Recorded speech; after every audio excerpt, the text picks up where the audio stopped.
nga mukwano gwange gwe nali ntudde naye ku meeza ne tuli emmere gwe nali mpiseeko muganda wange. Shiba kalungi toliba na mirembe wa baba wange. Omukyalo oyo ye mujja wa Shiba wabula yasooka kubeera munywanyi wa Shiba nnyo nga ne wakata konkona ayingira buyingizi. Omukyalo n'agamba nti Shiba yabeegombanga ng'era bwe yayogeranga ekyavaamu kwe kwetegabaze. Kyenkusaba sookulaikinga wuliriza bino byewuunyisa nno. Mbadde ndowooza leero nti Mukama bw'oliraba nga ntuuse ku levu nga sisobola kwetuusaako ekintu ekirungi pozi nga nsoose okukijja ku muntu mulala oba nga nsoose okulumya muntu mulala naddala nnyo nga mukwano gwange gwe nali ntudde naye ku meeza ne tuli emmere gwe nali mpiseeko muganda wange mukwano gwange. Mukama bw'oliraba nga ntuuse ku levu eyo taata ntwala ntwala ndiba ntuuse okugenda eka bwe ndituuka ku eyo levo nga ntandise okubehavinga nga hina. Yes, depends on another person's pain. Ned, ntwala. Because that is not my character. That's not something that I want to leave this world proud that I did. Especially nga mukwano gwange. Twogera ku bantu lwakuba there is a history of something beautiful. Nze ndaba byawukanamuko. Omukazi bw'abanga bawa abadde tayagala muwasa atafunyeeyo ayagala omuwasa. That is good. Omukazi bw'abanga abadde abonyabonya baawe tamwagala gwe n'olaba omusajja bamubonyaabonya tebamwagala ate gwe omwagala. That is good. Naye nga mukwano gwo muganda wo that is something different. Kakati abanfumye, I understand that you're more close than anyone else. I understand. So your beautiful thing is safe. I understand that. But a person who does not value friends, who does not value friendships, oyabeera mulala muko. Kati siri wano to attack personalities. I'm here to hold accountable some characters in personalities. I don't have a problem with a fellow woman who is trying to succeed, who is trying to thrive. I have no problem. But a person who is thriving, who is laughing at the expense of another person's pain, that one. And especially if it has to be a friend. That one is a very dangerous person. Wanga abasajja tebasobola resistinga temptations naddala nnyo ng'ereetebwa mukazi. Since the beginning of time, Eva bwe yaleeta the forbidden fruit, Adamu yalya buli. Teyagaana, teyabuuza, yalya. Eyo yenkola yaabwe. Tetubasuubiramu kingi. Because omukazi ye yaleeta buli kintu kyonna ekibi ku nsi. Ate omukazi yaleeta buli kintu kyonna ekirungi ku nsi. Nga gwe okuzaalibwa, nga nze bwe nazaalibwa. Ne bwe weegaana nti tewazaalibwa mukazi, wazaalibwa kitonde kikazi. Bw'abanga mbuzi yali nkazi. Buli kintu kyonna ekigenda okutaasa ensi n'ebeera redeemed, omukazi yalina okireeta. Kati abakazi, we have a very big responsibility in making this world a better place. Women, we are the ones making men polygamous. Why? Because we are okay settling for less. We are okay being men's second best. Omulabye nti alina omukazi and you go for them. I know most of the hyenas will say, totunyumiza ekyo, totunyumiza. Sifa abasoose. Why? I understand. Because you have lost faith in yourselves. You have lost faith in your beauty, in your characters. And it comes back to the same thing. That omukazi yazaala, n'ateeka mu characters mu mwana, oba nungi, oba mbi, it will affect the world. Kati bwe tubanga blaming omukazi, mutuleke blaming. Omukazi, a woman is the biggest enemy of a fellow woman. Naye nga lwaki. That's why we come here. Ne tugamba, why? Why are we like this? Why? Mukwano gwo? Lwakuba olabye ekintu ekirungi with your friend? Must you take it from your friend? From your sister? Kati tugenda tandika kutya okubalaga nti tuli basanyufu ne ba spouses ba. Obeere n'omusajja gwo ogambe gwe kitata gundi kiyitewo wano nga sinaba kikuba oluyi. Kubanga tuyagala okulaga ekintu ekiri beautiful kye muyina. Ogamba gwe kigundi, kimama gundi, tugenda kukweka beautiful things because of you. Tutya mujja binona. Temugambwako, temwagala kugambwako. Mutusonyiwe. Tugenda boogerako kubanga it's the only thing that we have. We will speak, we will hold people accountable, we will call out what is wrong. Kubanga omusajja aluma, omusajja ajijiira, omusajja bannange. Developing story. Omukazi agenze najja obuvivu obufaananyi. Mujja wa Shiba ng'ali ne Shiba. N'alyoka akolerako video. era kiruma nnyo mukwano gwo okutwalako omusajja kyokka nga wano buli kimu ye yalinga akiraba ererere bannange.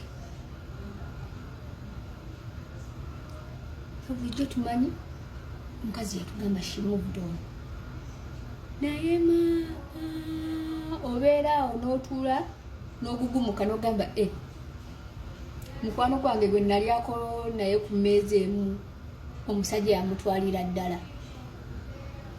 Iye nga bamutwala nga basigala kwogera bitontome, kuyisa parables, n'amiiru nno kyaliko. Kati naye mukwano gwe yatwala mukazi we.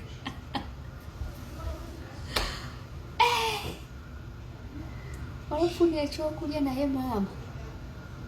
Sundays sanding. Bannayuganda sitera kukola content wa bintu nga bino ebitagatta nnyo ku ggwanga. Naye kino kankyogereko kuba kisusse. Chosen Becky oli kantu kabi nnyo. Oli kabi nnyo. Oyina empisa mbi nnyo. Chosen Becky nze nkumanyi natandika okutegeera olunaku lwe nakukubira essimu nga waliwo aleese ennyimba ze wayimbira e Masaka nga weyita simanyi separate girl ng'omuwala azireesa abamu ku bawala be nali managinga ayagala oziyimba naye nga mpulira ennyimba ngamba ddemu ate nga mpulira ennyimba zaggwa ne nkukubira essimu n'ompemula we mula n'oteekawo n'ombulira simanyi Muzeeyi Musonso simanyi baakukwatira mu studio e Masaka simanyi biki omutaka Sebwato Julius akola ku Bukedde FM abimanyi ne mukubira ne mugakana akawala kagwa ddalu nkakubiddako nga nkabuuza ku bya nnyimba kangambye bwe kati ne bwe kati.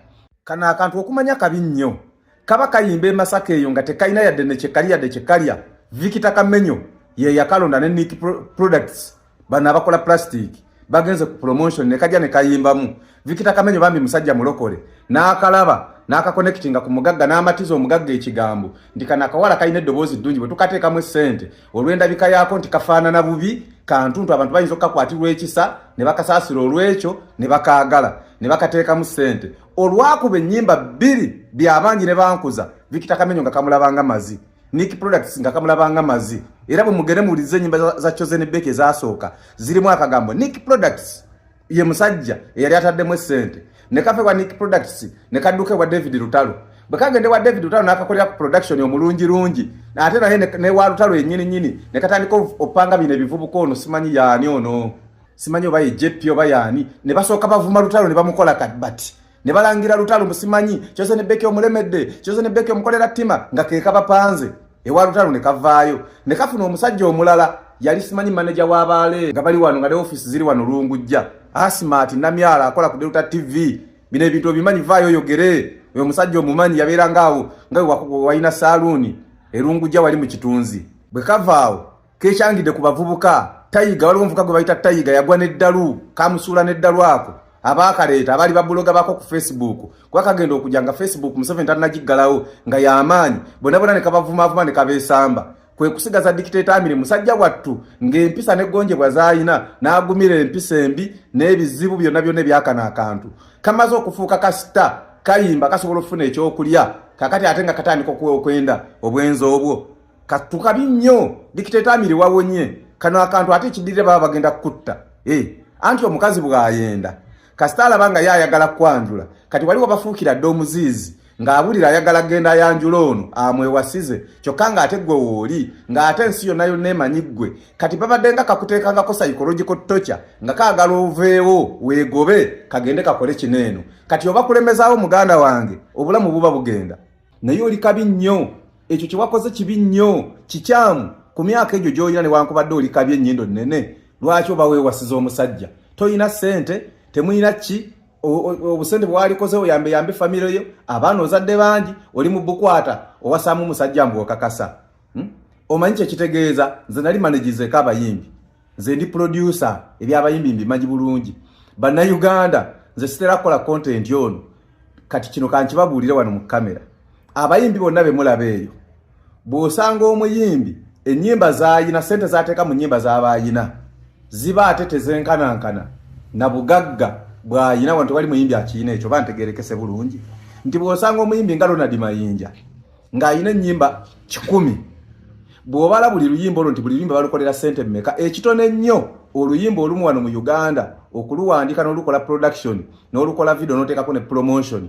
ekitone nnyo bino tebabibagamba kati kambi babuulire anti nze ndika kiraka mbuzi Chosen Becky gobireese ate nsobola okutandika okuteekayo content w'abayimbi okumala wiiki nnamba mbaabye nammwe mbateeke wali abantu bamanyi temulina kye muli ekitone nnyo wano mu Uganda okukola oluyimba ne luggwa nga ne promotion ne budget ya promotion kweri ekitone nnyo oba mu bukadde 3 kwana obukadde 3 kwana kati bwoba n'ennyimba 10 ezo ziba sente mmeka kati Ronald Mayinja bw'aba alina ennyimba 2 nga buli luyimba lwaggweramu miliyoni nga 4 mu kukola njagala ombuulire muyimbi ki wano ayina ebyobugagga ebyenkanankana sente z'ateeka mu nnyimba era omuyimbi omusanga muganda wange Lili Puzzle ng'ayina ennyimba ze akayimba ennyimba ze nga 30 buli luyimba lwaggweramu obukadde nga 2 oba 3 kyokka ng'ate ky'obugagga kyayina bw'ogattagatta akayumba ke kaazimba n'akamotoka kaavuga aba mu bukadde nga 10 kyokka ng'ate music sente zeyakateekamu bw'obalirira